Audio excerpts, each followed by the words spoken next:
Good evening. The May 24, 2018 Longview City Council meeting is now called to order.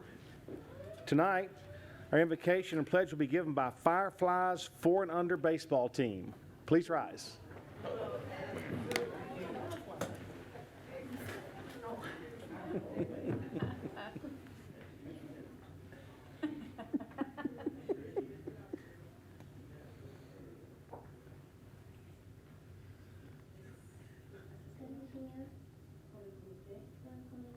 Mr. Moore, Mr. Moore, Miss Nudie, Mr. Nudie, Mr. Wade, Mr. Wade, Mr. Bonds, Mr. Bonds, Dr. Mack, Dr. Mack, Mr. Wright, Mr. White, and Mr. Purtle. Mr. Purtle.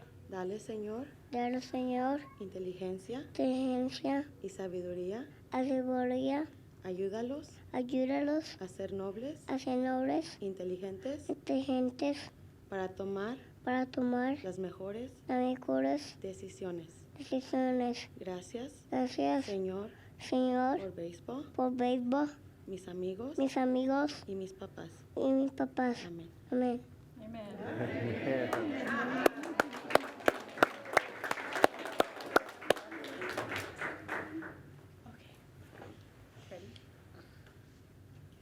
Ready for pledge? I pledge allegiance to the flag of the United States of America and to the republic for which it stands, one nation, under God, indivisible, with liberty and justice for all.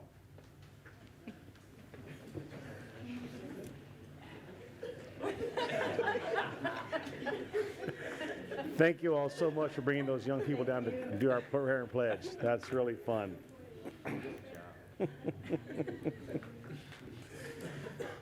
Oh, that's great. Tonight, in our employee recognition, on April 19th, the City of Longview sanitation crew members LaRon Woolridge, Billy Miles, and Brian Glover pulled up to an entry in the yard for the waste at 2502 North Haven Street, where Mr. Audrey Fogel was tilling his lawn. As the crew was leaving, they happened to look back and see that the tiller had gotten away from Mr. Fogel and hit him in the head. The crew immediately stopped and ran back to render aid. He was taken to the hospital where he received 25 stitches on his head and where the tiller had struck him. Mr. Fogel said that he takes blood thinners and was bleeding profusely. He said that the quick response of the sanitation men very well may have saved his life. The quick action and dedication to not only complete their daily collections, but the real concern for people in this community is evident in their actions. We're very proud of the men and women that make sure the garbage and recycling is off the streets every day. It's a tough job, and we are so thankful to all three of these young men for seeing someone in need and acting. Here tonight with us are Ron Woolridge, Billy Miles, Brian Glover, and Mr. Audrey Fogel. Please come forward.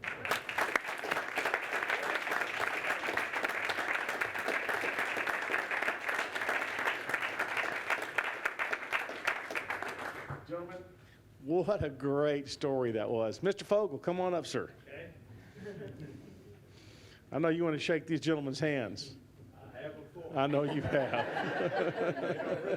I'm on Aliquid. You know what that is? Yes, sir, I do. I know what that is. Dr. Leatherman says you get a hinge, you're gone. That's I'm right. gone. You're right. Thank you. Thank you. What a great, come stand up with us. What a great job these young men do every day, day in and out. They're out there taking care of our waste, our recyclables, and they do it with such a smile on their face. I can tell you when I see them coming through, I love to see them, love to wave at them. It's just a testament to what a great department we have. We're blessed to have you guys working for us. And Mr. Fogel, you're blessed to have them in your guardian angel, aren't you? I thought I was gone. We appreciate you, sir. That's it, I'm gone. We appreciate you very much. Okay, Come thank stand you. right up here. Appreciate these guys. Yes, sir. Thank you. Thank you, gentlemen. Thank you, gentlemen. Come on, stand up here, sir. Come on up.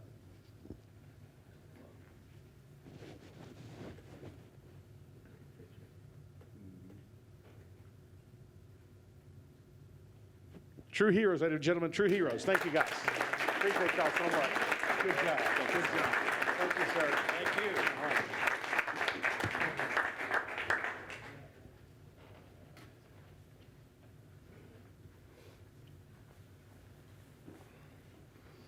You got to watch those tillers. Those things are dangerous.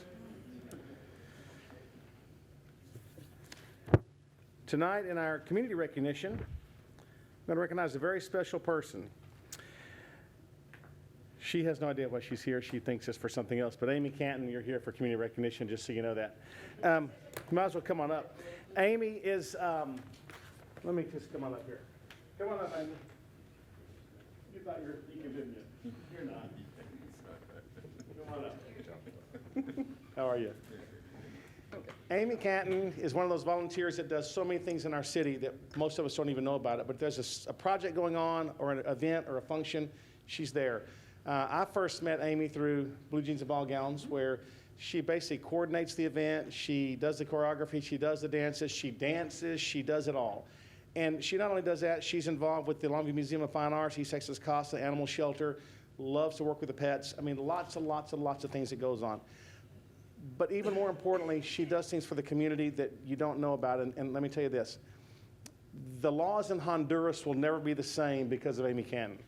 This girl wanted to adopt a child from Honduras. The laws were not conducive. She hired an attorney, and she changed the laws so now you can adopt children from Honduras, and she's in the process of adopting not one but two. And that's something really special for our community. That's really, really something that you say you can't do it, just tell her and she'll get it done. And that's what we like in the community. So, Amy, thanks for being such a great volunteer. Everything that you do just has blossoms forward, and it blossoms in our community. We appreciate you so much. Thank you.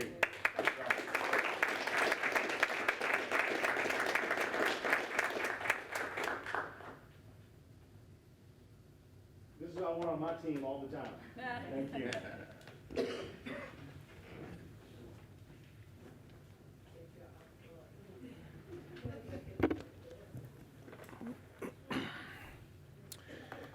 We are now to citizen comment. I have one speaker card, Mr. Jeremiah Hunter.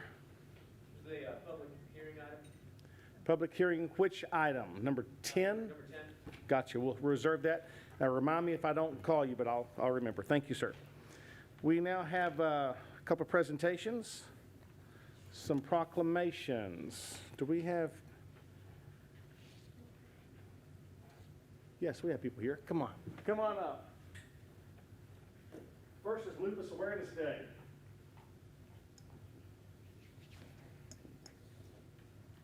Good to see you again. How are you? All right. This is my girl. Okay, Lupus Awareness Day, May 25th, 2018. Whereas East Texas Lupus and Autoimmune Disorder Awareness has recognized that the mayor, by proclamation, recognized May 25th, 2018 as Lupus Awareness Day in the city of Longview to encourage families going through hard times due to the disease with the goal of making their lives easier and enhance the lives of warriors, survivors, and those who have lost their fight. So now, therefore, I, Andy Mack, with the authority vested in me of Mayor, City of Longview, proclaim May 25th, 2018 as Lupus Awareness Day in Longview. This girl fights this fight day in and day out. She fights for herself, but she fights for everyone around her that has this disease.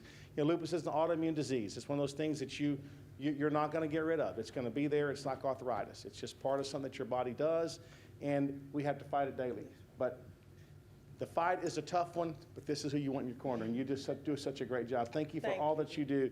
She never forgets to let me know when she's having an awareness day, a function, something going on, and I truly appreciate it. You're a real warrior. Thank you, sweetheart. Thank you.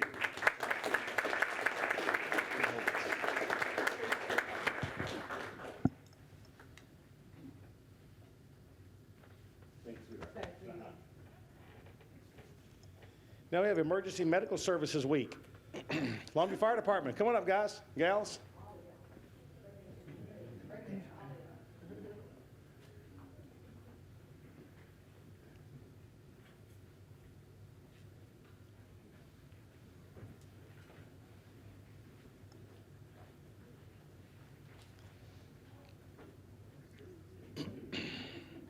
This is Emergency Medical Service Week, May 20 to the 26th. Whereas Longview Fire Department has requested that the mayor by proclamation recognize May 20 to the 26th as Emergency Medical Services Week, City of Longview. Emergency Medical Services is a vital public service system and the members provide life-saving care to those in need 24 hours a day, 7 days a week. This year's theme is EMS Strong, always in service. And I encourage the community to observe this week with appropriate programs, ceremonies, and activities. So now, therefore, Andy Bank, with authority vested in me, Mayor, City of Longview, proclaim May 20th to the 27th as Emergency Medical Services Week in Longview, Texas. Thank you all so much.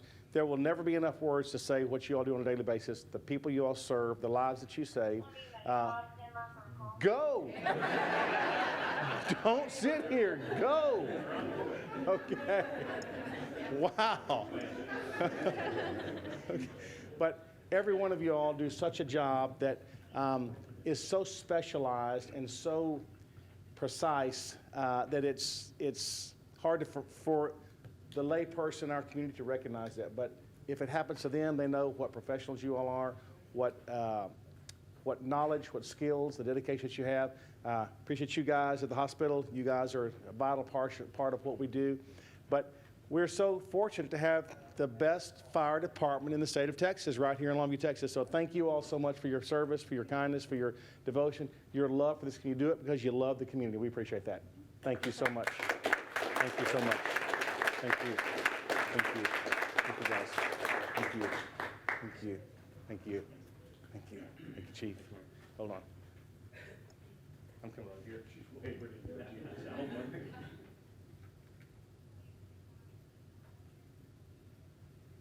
Thank you all so much. Appreciate you. Keep up the good work.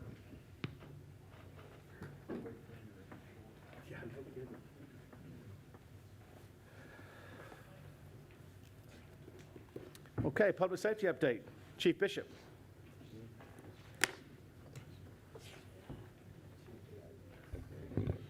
Mayor Matt, council members, Mr. Bonds, thanks for allowing me to give an update to you here tonight. The firemen have all left the chambers, so I can start now. As you all know, every year the Longview-Gregton Rotary Club sponsors a golf tournament and a dinner for the police and fire as a way to bring the two agencies together and show their camaraderie and basically show their appreciation for what we do. As you know, we had been on a long dry streak in the golf tournament, but I'm here tonight to proudly say that we are in possession of the trophy this year. So it's always a good time after a 15-year drought to bring that trophy back home. But I'm going to say this, we only beat them by 3 strokes, so it was a small margin, so I'm sure we have a little bit more work to do. But this is always a good time, and I know Chief Steelman and I always look forward to this event coming up and the camaraderie that it provides. So we look forward to the challenge again next year and retaining the rights to the trophy. Last week also we had our Giants of Law Enforcement banquet. I'd like to thank everybody that attended that banquet, the sponsors for that banquet. It was a very well attended event, and it was a good night that we could come together and recognize our employees within the police department that have done an outstanding job and were nominated for the different awards by their peers. And tonight I'd just kind of like to congratulate them again and recognize them again tonight on their awards. Patricia Venners was our Civilian of the Year. She's a senior records clerk in our records division. Officer Drew Allison is a patrol officer assigned to a day shift patrol. Sergeant Doug Brinkley is a sergeant over our Crimes Against Persons section and our Criminal Investigations division. Armando Awartega is Detective of the Year, and he's assigned to our Crimes Against Persons section and Criminal Investigations as well. Officer Larry Solomon was our Rookie of the Year, and he's assigned to Evening Shift Patrol. And then Kim Chandler is our Telecommunications Supervisor of the Year. And James Shrewsbury was our Telecommunications Operator of the Year. So certainly want to thank all of them and congratulate them on these awards. They're all well deserved, and to be voted, recognized by your peers is a great accomplishment. So I want to congratulate them again. And then finally, again, we're sponsoring our 8th annual Explorer Camp. This is great for any of our youth here in Longview that may have an interest in policing and police work. That'll be June 18th through the 21st. It'll be 4 full days, Monday through Thursday. We are charging $30 per person. We do have some scholarships available, so if we have somebody that wants to attend, we're going to have them attend. Lunch will be provided through the camp, and those that are interested can register with Officer Josh Mars at 903-331-2858, or if they have any additional questions. So, Any be happy questions, to Chief answer Bishop? any questions. Thank you, Chief. Thank you. Chief Steelman. Y'all don't hurt each other. It was a good time. Mayor Mack, members of council, Mr. Bonds, thanks for the opportunity to update you since the last time I was here, which I've missed 2 council meetings. I apologize for that. I've had some family and some work commitments that have pulled me away on those 2 nights. First off, I'd like to start by telling you about what's going on across the street at Safety City. We recently had a community safety day, and we have such a jewel in the community right there at Safety City to educate the youth in our community with pedestrian and bicycle safety, as well as gives us an opportunity to talk to them about fire safety outside of the normal stuff that we get to do in the school system. We have a lot of volunteers that participate and make Safety City work every day. Our CERT team volunteers really run with this ball, and a great board of volunteers that just want to make sure that this thing is thriving and doing good things in the community. So we certainly appreciate all the volunteer help that makes Safety City possible. Another cool thing that we've really gotten to be involved with here in the last year or so is the EMT health science program at Longview High School. And this is a collaboration between LISD, Kilgore College, and the Longview Fire Department. We're actually, the thing that I like about this is we're planting seeds out there in the high school to hopefully attract students to want to one day seek a profession in the EMS services or the fire services, and keep some of these local kids local. That's important to me, and it gives us an opportunity to interact and be a part of that education process with them, share with them our experiences and what this line of work is all about. So I got to give a shout out here to the Truck 8 C shift and the Engine 4 A shift crews that took some time out of their busy day to go over there and participate with Ms. Collins's class. Again, Longview High School, this is another, we have an ongoing collaboration with them for painting fire hydrants. This is the National Honor Society class, Ms. Letzo's class. These kids give up part of their Saturday ever so often, and we go out and spend time beautifying the community, making these hydrants where we can find them at 2 o'clock in the morning with a fresh coat of paint. They always have a great attitude. They enjoy it, and it's neat to talk to these kids after the fact, because every one of them will tell you, I never paid attention to a fire hydrant before, and after they get out there and paint 20 or 30 of them, they notice them all over town, and they notice the ones that still need to be painted. So it makes such a difference out there, and we certainly appreciate that, and we hope that's a relationship that we can continue for some time. Had opportunity recently to host some emergency management training. As you may be aware, we're in the middle of revising every 5 year, our hazard mitigation plan. This is a joint operation that we do with Gregg County. This was some great training. A lot of emergency managers from the ETCOG region participated with this. Also, there were some that came in from the Metroplex. To get some updates, we actually got to work through some simulations about the hazard mitigation process and working through some pretty extensive, we were simulating a wildfire impacting our community, which is pretty neat, because I'm gonna tell you where we play a role in that coming up. So just a great opportunity to network with these people and know what their capabilities are and share what ours are with them. I also had the opportunity here recently to welcome aboard a new firefighter paramedic. Robert Collins joined us. He comes to us with 3 years of prior experience in the Atlanta, Texas Fire Department. We're certainly glad to have him. He's going through some of his early training right now, his FTO, well, not really his FTO, but his orientation process. So we look forward to good things out of him for the next 20 to 30 years. Speaking about wildfires, if you paid attention to the news, you know that the west side of the state is already experiencing trouble, and where that causes us to perk up is sometimes it's just a matter of time before those drought conditions or those dry conditions make their way to the other side of the state where this is upon us. So the state called upon the Longview Fire Department to deploy some personnel. We sent 3 personnel from our department and 1 from Nacogdoches on our TIFMAS engine, which is out at Station 4, out to the Davis Mountains area. I don't know if you've ever been out there, but it's not a fun place to be, especially on the wildfire conditions. These guys got to experience some fire behavior and some topography challenges that we just don't get in this area. And I promise you, if they were able to go out there and be successful, I'm not worried about what's going to happen here because of the experiences that they had and the training that they got, that opportunity to go out there and work in that environment. It's pretty barren and pretty desolate out there, and the wildfires grow to 20 to 30, 40,000 acres. They actually got redeployed from the Davis Mountains up to the Amarillo area and got to participate in some town evacuations where the wildfires were taking a chance on running through the towns. So a great opportunity. I also had the opportunity to collaborate with the Kilgore and Marshall and Sabine Fire Departments about a week ago to host a PTSD training class specifically for firefighters. You may be aware that as like military, law enforcement, EMS personnel, and firefighters are all subject to have extreme issues with PTSD because of the nature of our jobs, the things that we have to deal with.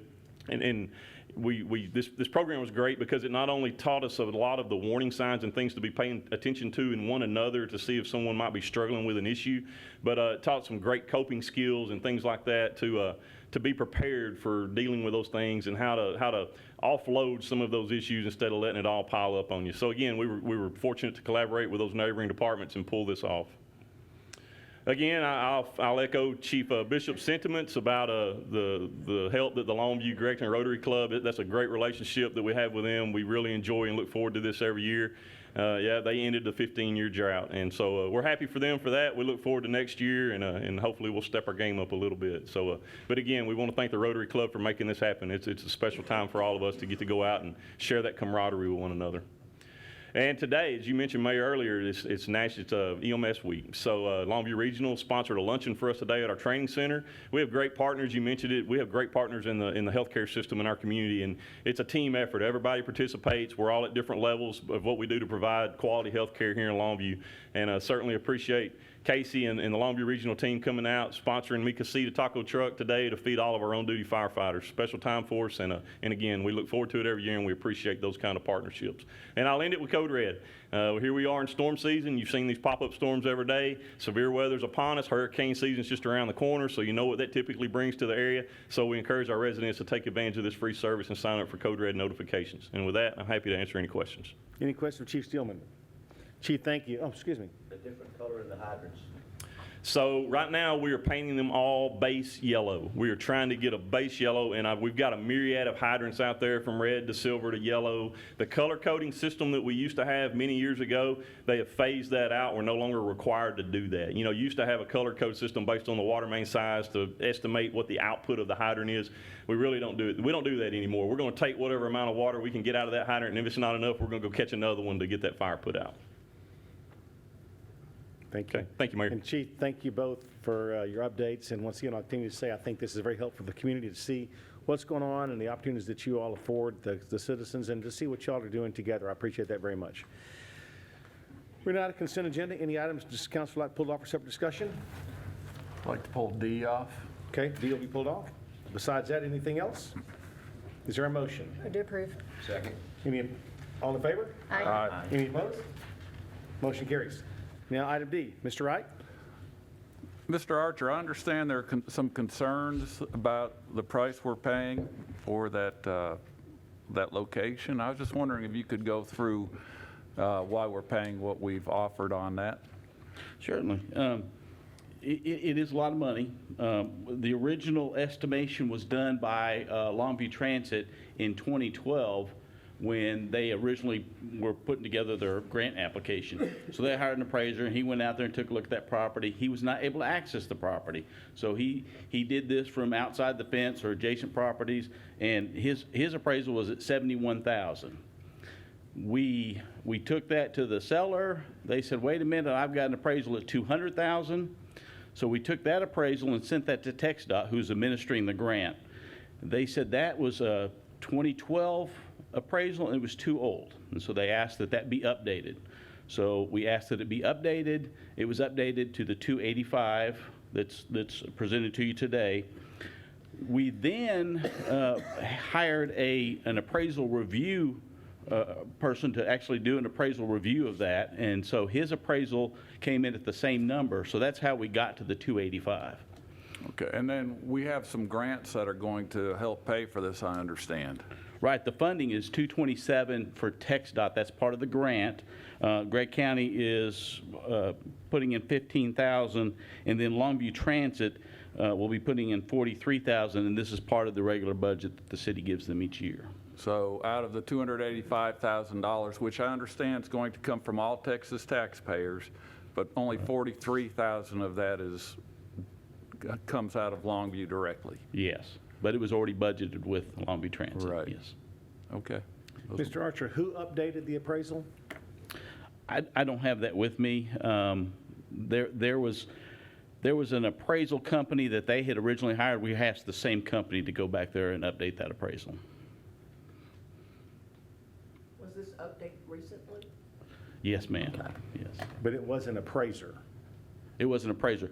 Even the appraisal review was done by an appraiser. And so this is an independent person who actually goes out and does the review, and then they submit a form back to TxDOT saying, we've took a look at the appraisal, and then they make a judgment if they agree with that, and they said, yes, that's the value of that property. But it wasn't the same person that did the update that then verified? No. I'm Okay. sorry, no, it is Okay. not. Thank you. I apologize if I made it sound like it. Well, No. I probably misheard you, but I'm thinking, whoa. No, Wait a minute.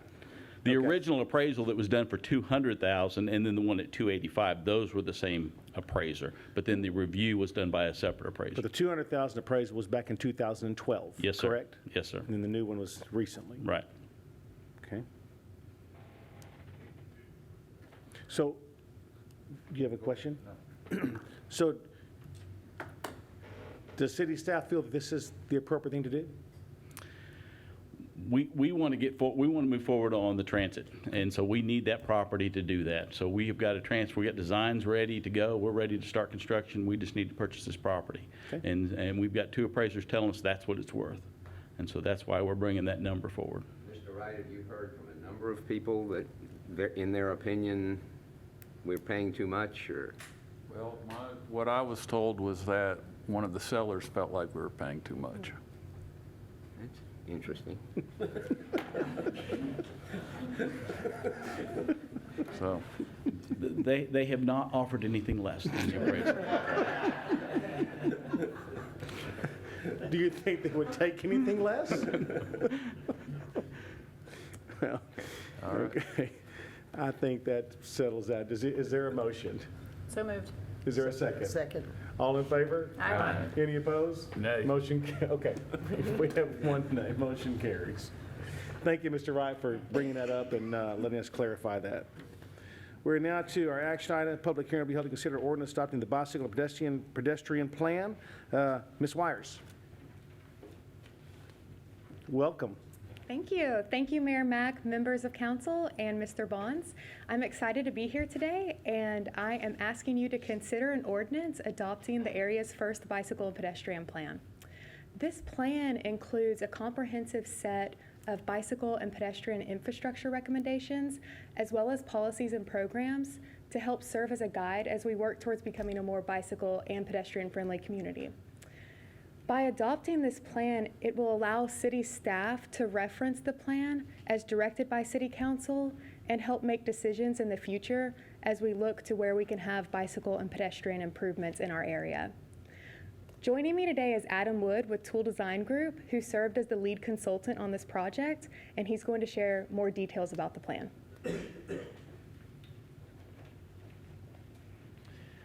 All right, thank you, Macy. Good evening. Thanks for having me here. I'm excited to talk to you about the plan that has come together over the course of the last year with a significant amount of investment in time with city staff and MPO staff and members of the community. I'm going to just quickly go over some of the technical aspects of the plan and be happy to answer any questions that I may not get to. But quickly, just what is the purpose of this plan?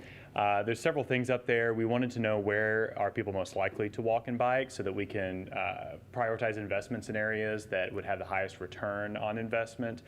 We really were focusing on the safety. Where can we make safety improvements to our streets and trails? We wanted to make sure that the recommendations were part of a network so that there'd be good connectivity between where people can walk and bike.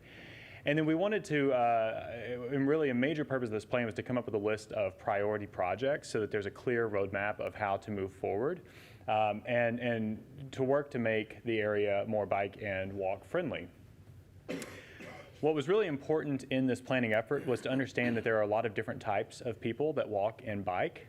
If you think about people you see out biking right now, there's the people in their spandex that are riding, 20, 25 miles per hour in bikes that they paid more for than I paid for my last car. And then you have people that bike out of necessity, and that's their primary mode of transportation. You also have families biking with their kids on the backs. There's a lot of variation there, and that's really important for us to understand. And so that factored into the planning recommendations and the analysis that we performed was understanding that variation. Same thing with people walking. People that have to use wheelchairs and mobility devices have different sorts of operational parameters than people that are able to run. For example, they have different sorts of preferences.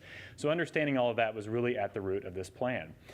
We went through a really good public engagement process. We had a lot of really good participation and feedback during various numbers of methods we used for outreach. We had a couple of open house events back in September where we had some good turnout there. People were able to draw on maps and indicate where they thought there were problems or opportunities, connections that they wanted to make. We had several listening sessions with community organizations, including a really well-attended session with LeTourneau University. They are really excited to make some connections, especially with the downtown area. And we also had some online opportunities. One was a crowdsourced mapping where people could participate from the comfort of their own home. They could go online and draw lines on a map or put down points to locate potential challenges or opportunities. And we had an online survey which had a staggering response rate. Those of you that have heard this presentation hear me keep saying this over and over. I'm shocked by how many people participated in the survey. We work all over the country and have surveys in cities that are 10 times as large as Longview, and we have half this many people participate. So this was a really good response, so I'm really happy with that. And then finally, we had an open house a few weeks ago in May to show the results of the planning process and the outcomes and the primary recommendations. The goals of the plan are really, first and foremost, about safety, about continuity and connectivity. We don't want to build a trail that doesn't connect to anything. We want to have a continuous network. We want it to be in places where people want and need to go. One of the focuses was on providing equal opportunities for people to access the system so that we're putting bikeways and walkways, sidewalks in different parts of the city so that they're in places where people are able to access them regardless of where they live. We were really focusing on that return on investment idea, again, that we're making recommendations for infrastructure where the benefits are going to exceed the costs.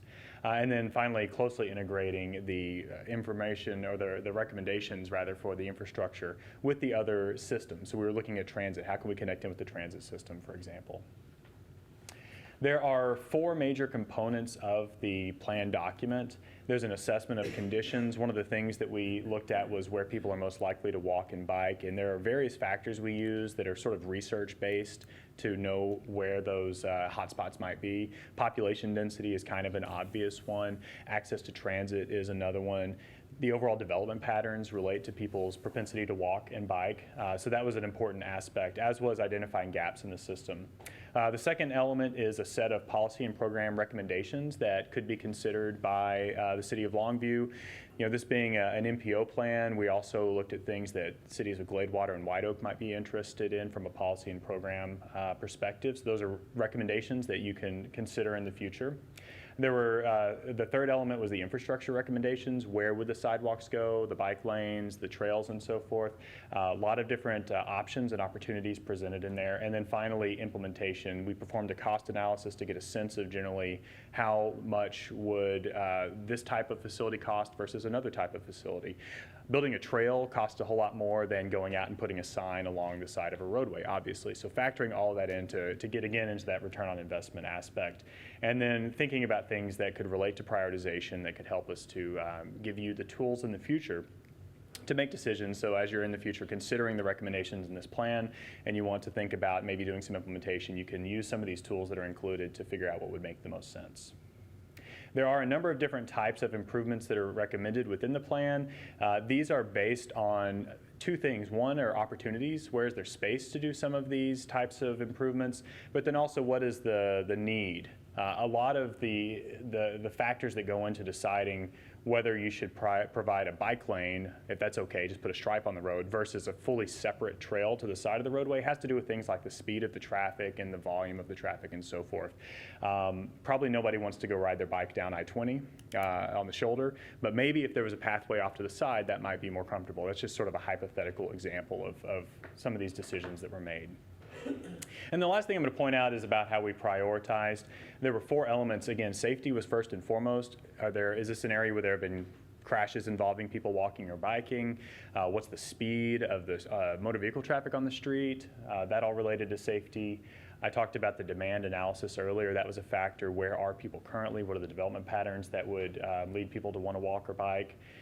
Is this a project that connects to existing sidewalks, existing trail system? And then finally, what's that overall cost per mile? And so we performed this sort of analysis for every single segment of the recommendation. So if you've had a chance to look at the maps, you would see there's lines all over the place. We performed this level of analysis for all of those in a quantitative manner in order to get a general understanding of the prioritization. And the end result is a plan that has priority recommendations that are sort of seen as being feasible over the lifespan of this plan. And then sort of everything else that could be done into the future. We want to give you a scenario for how things could happen. It's not all going to be able to happen in the next 5 to 10 years because, you know, unless you have a tree that grows money, there's a cost limitation for things. But we wanted to give you those sort of two sets of things. What's more realistic for the short term, and then what's the grand vision for moving on into the future. So with that, that's the end of what I have. Macy suggested I get the plan and walk through it page by page with you, but I thought that would be way too much time to go through. So. Macy does not enjoy her job much, does she? She does not like her position here that Karen's gone. I told her I was going to make that joke, and she said that it was on me if it didn't go over well. We like you, Macy. So I'd be happy to answer any questions. Any questions? I do. Please. Excuse me, just one second. This requires a public hearing. Public hearing is now open. Mr. Moore. I attended the open house in May, and off to one table you had some exhibits of various sections, their length, and the cost estimate for each of the sections, for priority 1 and priority 2, and then the dream plan. Mm-hmm. I did not see those exhibits with costs attached in the plan that we have on our website.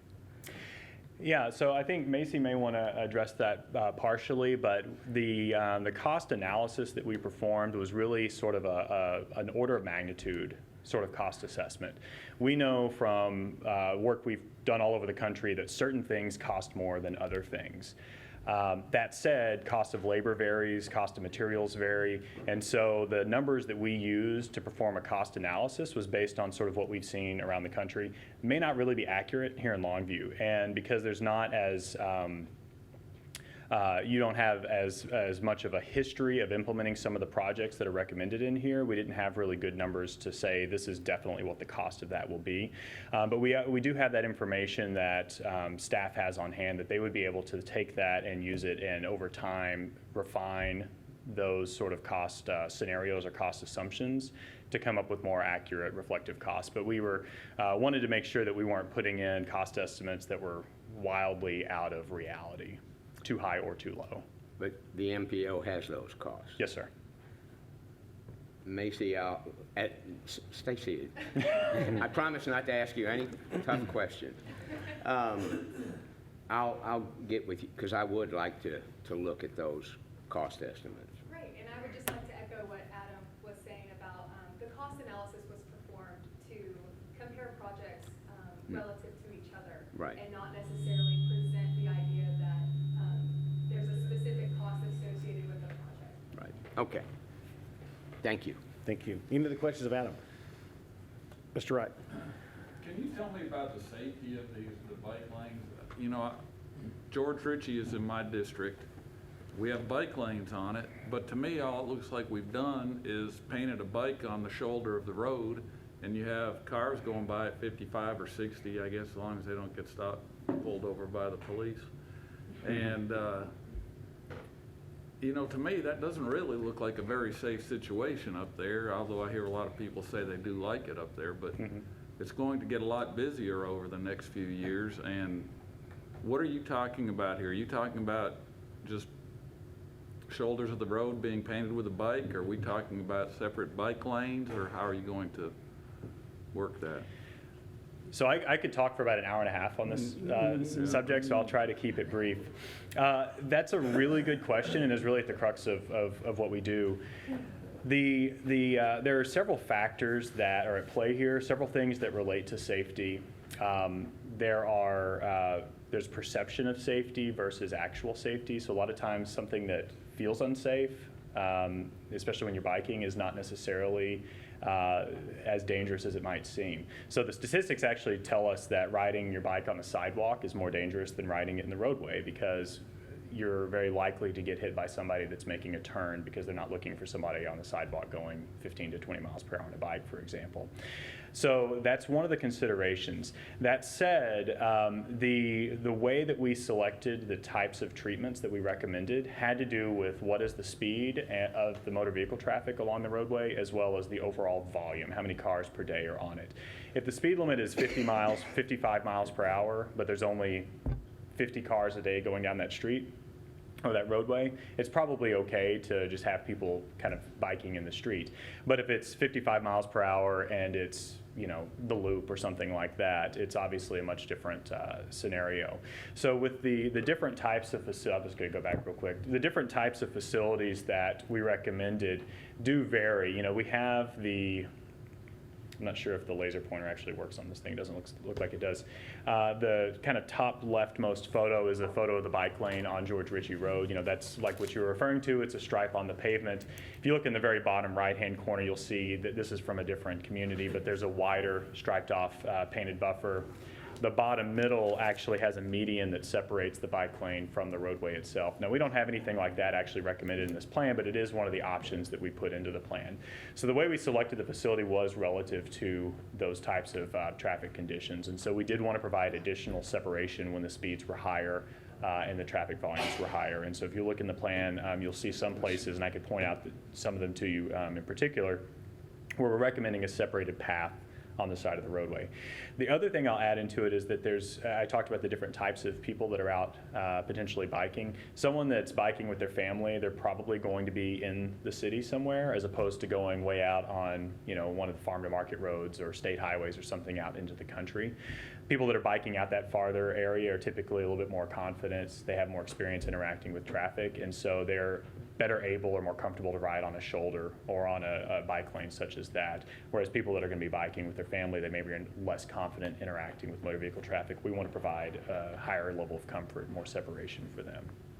So that's trying to be my shortest answer to that and try to hit all the points I wanted to. Did that help answer your question?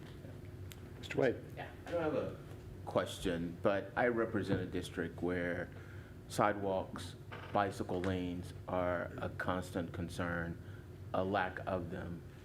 So moving forward, I would like to be updated on that and how my district could benefit from whatever process happens with this program. Yes, sir. Very good. I do have a speaker card. Mr. Hunter, now's your time. Thank you, Mayor, Council, Mr. Bonds.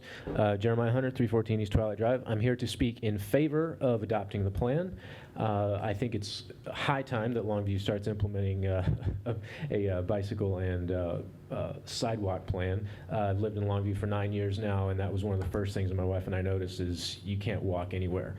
Having said that, I am a private property rights guy, so I'm here to say I urge support for the plan, with the caveat being that as the plan gets implemented over the years, that private property rights be absolutely respected, because when these things happen, there's always concern about, oh, are they going to, shave some property off of people's, existing property? And I would say that we need to be respectful of that. Since a lot of the older areas of town where there is no sidewalks currently, that may be something that people start having some pushback on. And so I want to urge the council to always respect people's property when it comes to when you come into a neighborhood and say, hey, this is the plan. If there are people who are just saying, look, we cannot support this locally, I want council to be mindful of that those things are kept in mind, and that we don't start just willy-nilly taking people's land just to have a sidewalk that maybe a couple of people in the neighborhood will use. But again, I don't mean to sound like I'm against the plan, because I'm actually for it as a whole. The other thing is, of course, costs. Whenever these types of plans start getting implemented over time, there is the tendency on city government to start wanting to have bond elections to pay for these things. And I'm also someone who's completely against bonds to pay for public works. We are already taxed enough within cities, and we have a large enough budget that if something like this is truly wanted by the community, it should be supported in regular budgeting passed by the city to do things in pieces enough that they can be paid for over time, rather than this temptation to pass a $100 million bond and do everything all at once. So just wanted to express my support with some of the cautions for the record. Thank you very much. Thank you, sir. Any other speakers on this open hearing? Council, any more discussion? Public hearing is now closed. Is there a motion? Move to approve. Second. All in favor? Aye. Any opposed? Motion carries. Thank you. Thank you for your presentations, both of you. Very well. We're now to items of community interest. Mr. Moore. With Monday being Memorial Day, I would ask all of us to just take a moment Monday and remember those who paid the ultimate price to give us the freedoms we have in this nation. If you have not been out to our Veterans Plaza at Teague Park, this would be an ideal weekend for you to do that. Our Veterans Plaza out there, it's a moving tribute to veterans of all the wars, and I'm proud Longview has that. So thank you. Thank you, Mr. Moore. Ms. Snoddy. Good evening, everyone. I would just like to say congratulations, Dr. Mack. I hear we have yet another Mack dentist in the family. I think that's awesome, so congratulations. Thank you so much. Also, kudos for the kids being a part of City Council. I think that's amazing. Thank you so good much, job. Ms. Snoddy. Mr. Wade. Yes, today I am happy to discuss the Longview Housing Authority honored 5 amazing participants who have completed the Family Self-Sufficiency Program with the graduation ceremony today. Just in case you don't know, the Housing Authority's FSS program is a HUD-granted funded initiative designed to help move families receiving housing assistance and related government subsidies to a more independent lifestyle. And this is free of governmental assistance. So kudos and congratulations to everyone that was able to graduate from that program. Thank you, Mr. Wade. Thank you, Mrs. sir. Shahara. Nothing from me. Mr. Wright. Nothing tonight. Mr. Pirtle. I want to apologize to Chief Bishop for not making your deal Tuesday night, but my wife had a prior commitment for me to go to, and I really enjoyed it. I didn't think I would. I come from a house of males mostly, and I went to a mentoring thing. Miss Cohen was there, actually. And I've never seen a bunch of girls scream and rant and rave like that was. But I was really impressed with the amount of dedication that a lot of women in this town, and I'm sure there are in the men's programs too. I know that Keith is involved in, and the Forever Friends put in, and the ladies, the young ladies that were there really enjoyed it. And it was something to go see and see a different side of life that this town has. So anyway, I enjoyed that. So I really wanted to know that we do have things like that if you get out of your comfort zone and go to it, it's worthwhile. Thank you, sir. Mr. Bonds. Well, the city office will be closed on Monday, May 28th for Memorial Day. Trash collection and recycling will stay on the same schedule and will not be affected. Once again, who's always out there? Those guys are there, rain or shine. They're like Santa Claus. You can make a difference in a young person's life. Become a mentor. Partners in Prevention will host a new mentor orientation on May 31st. Call 903-237-1019. More details, or visit longviewtexas.gov/mentor.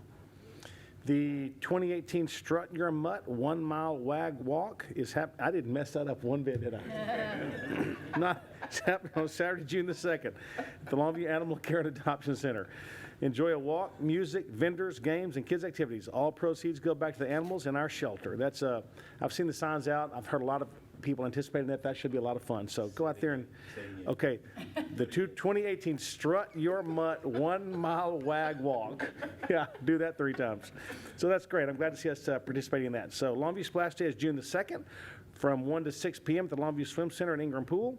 Celebrate the official opening of the outdoor pool season with door prizes and more. Admission is $1. And you know what? That is a bargain. $1 to go out and swim. I mean, come on. That's a great opportunity. We have such great facilities here for our kids to go and utilize. So parents, take your kids out there and utilize what we have for you.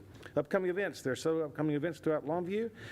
Dag Nabbit will headline the final weekend of Downtown Live on Friday, May 25th, which is tomorrow. Just before the music starts, join us at 5:20 for the ribbon cutting in honor of the newly completed Elaine Reynolds stage at Heritage Plaza.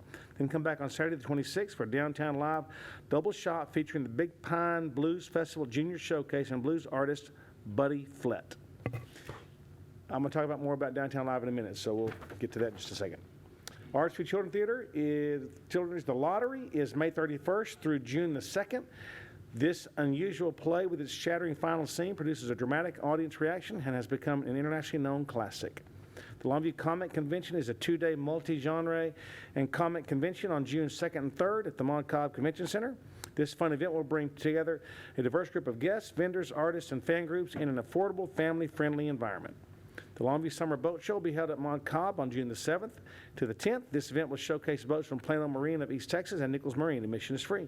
For information on any of these events, go to longviewtexas.com or longviewtexas.gov/calendar. Next, we have survey. Okay, very good. Survey time. It kind of goes along with our, how many of you have been able to attend one of Downtown Live's concerts this spring? It's just a simple yes or no. Staggering to me. Staggering. 23% yes, 77% no. Which I get that. I mean, not everybody's going to go and do a Downtown Live, but you 77% are missing out.